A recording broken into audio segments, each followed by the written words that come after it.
Now we have a presentation online. So it's Emanuel Staudinger from DLR, and he's going to talk about the DLR-1 navigation system overview and experimental results.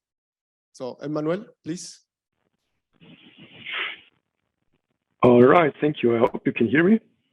If David can give me a thumbs up. Perfect. So Perfect, thank you. Hopefully. Yeah, so good morning, everybody. I'm Emanuel Staudinger from the German Aerospace Center. I'm working at the Institute of Communications and Navigation. So actually not from the robotics side, it's more from the wireless communication side and navigation side. Yeah, thanks to the organizers for this workshop, and also thank you for the opportunity to give you a short overview of our swarm navigation system and some recent results. You might ask yourself, okay, well, why? What do we have to do with robotics? So in the institute, we are currently around 180 employees, and we are organized under, let's say, 4 missions. We have global connectivity, so it's all with satellite communications. We have global positioning, it's Galileo and the next generation of satellite-based positioning systems. We have cybersecurity, and we have a big branch, which is autonomy and cooperation. And exactly in this branch, in the swarm systems for exploration, that's where we are working with our team, and where the swarm navigation system is attached to.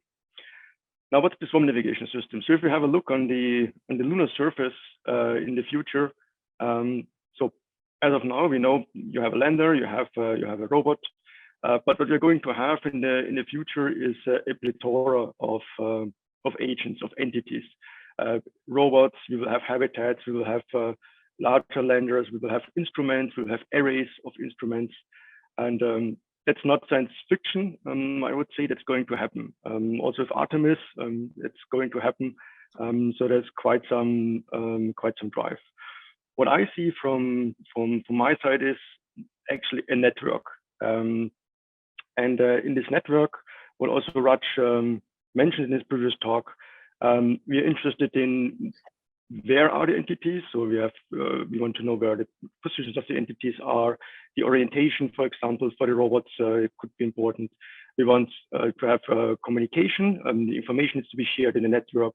We also, for certain applications, require time synchronization, which can be very tight. And we also want to have a decentralized architecture. So we don't want to have a centralized unit, which could fail. And that's what we are working on. And the benefits we see for exploration is, on the one hand, we have really an infrastructureless operations. We can also enable coherent and distributed sensing. So that can be, for example, a distributed radio telescope, a seismic array, and by also taking the control into account and having an ad hoc system, we can adapt the formation for sensing. So we can adapt the aperture of the sensor array. We can also enable some operations on surface, but also can have a seamless transition subsurface. So for example, if you want to go into a skylight, into lava tube to explore that, we could also support it. And on top of that, if you have this kind of local network, we could provide a 24/7 availability of positioning, communication, and timing. What I've shown here is maybe some of you have heard of ESA Moonlight. So that's a satellite-based communication and localization system, which is going to be built and should be operational by 2030, 2032. And it provides a certain set of positioning and communication services, but not in that extent as we would like to have it. It's not only about the technology, it's also a lot about the team, and that's what I want to shortly introduce here. So the swarm navigation team is a small, but I would say very, very capable and very fine team of Robert Pillman, who is among you on site. colleague Siwei Zhang. So we three are the postdocs, and I'm leading the team. And since roughly 1 year, we have a new colleague, Fabio, who joined us, and we actually cover in our work the theoretical aspect, the algorithms, but also we go towards experimental platform design and also then the demonstration, so planning measurement campaigns and campaign execution. So the principle of the zone navigation system I put here on two slides. So you actually need to start with, if you think about the radio system, you need to think about the physical layer and how you access the radio channel. And for that purpose, and having in mind the autonomous systems and this kind of larger networks without infrastructure, we came up with a solution how we can organize the channel access and enable this high rate communications and also ranging and direction estimation. So ranging is essentially how we exploit the wireless signal exchanged among the agents to estimate the distance, and based on that, we can estimate the position decentralized in the network.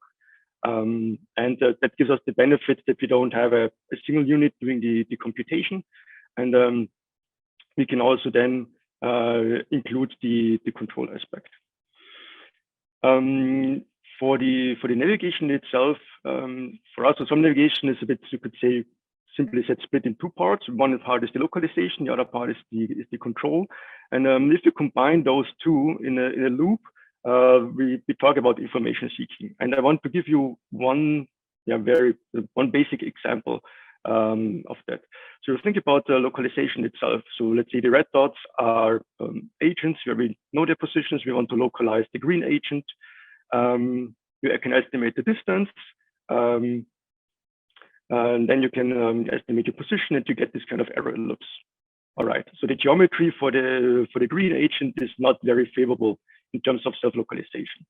If you now formulate that properly as a, let's say, optimization as an objective, so that the green agent gets a better position estimate, you can include then the control, and the agent would move, for example, relatively in this network in the middle of those three others, and is then able to localize itself much more accurately. And this basic principle you can extend not only for self-localization, you can extend it also for orientation estimation. You can extend the same principle also to say, okay, I have this kind of network of agents. I want to also estimate an external source, for example. I also want to change the aperture of the network on the fly to estimate a source, for example, more precisely, or a single agent more precisely. The last part I want to bring up there is also the direction information. We know that if you only have a ranging estimate among the agents, you not necessarily have a rigid graph. So I have here two examples where actually the graph could be flipped, and you can avoid this if you have a direction information. So if you estimate where does the received signal from a neighboring agent come from. What direction information also enables you is really a snapshot-based position and orientation estimations. You can estimate really the full pose of the robot in a single shot. And moreover, it also provides a single link localization. So for example, if you only have a bearing estimate and the distance estimate, you could localize one agent, one entity, which is further away and not fully connected with the whole network. In the past, we focused also a lot on how can we essentially connect our work and connect communication navigation with the robotics domain.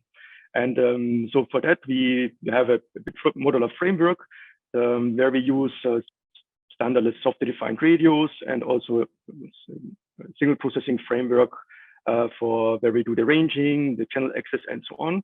And then we have an interface into ROS. So that's basically really our framework to interconnect with the others.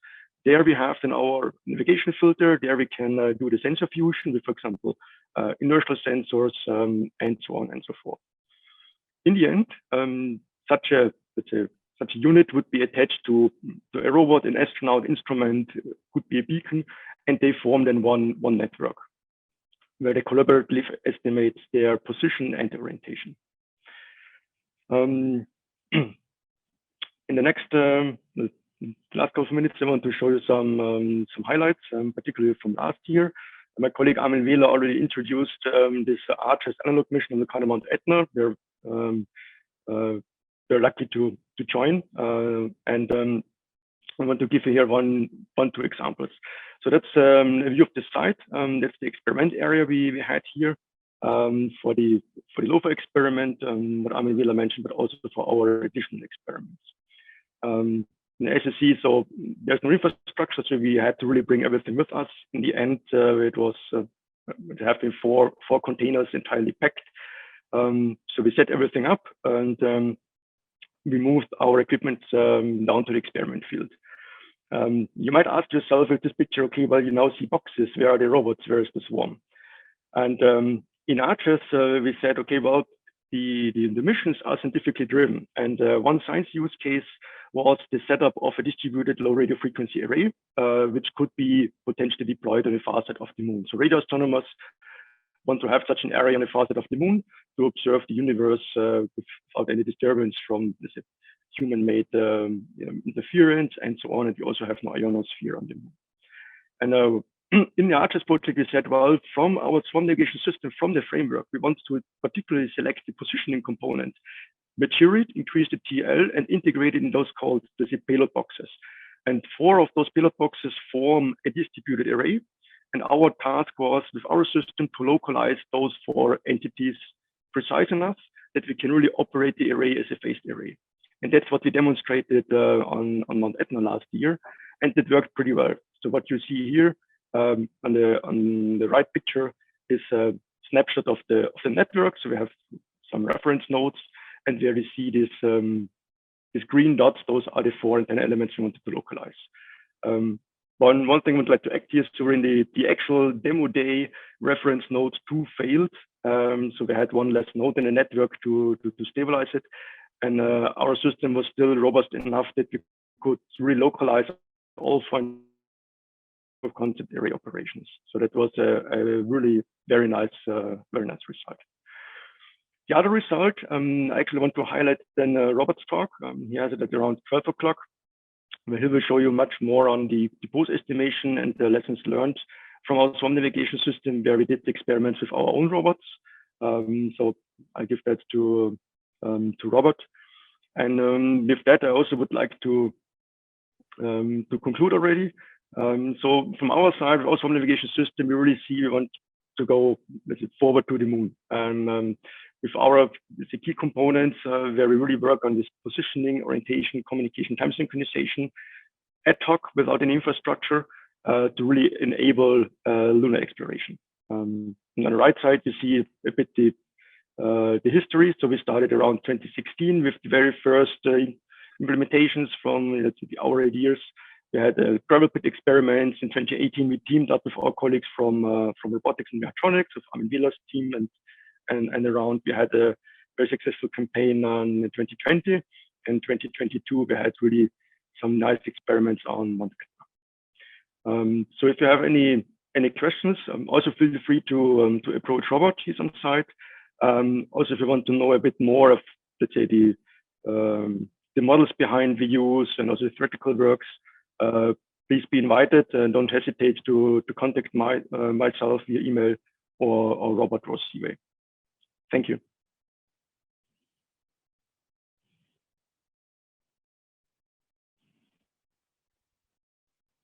Thank you very much, Emanuel. So is there any question in the audience?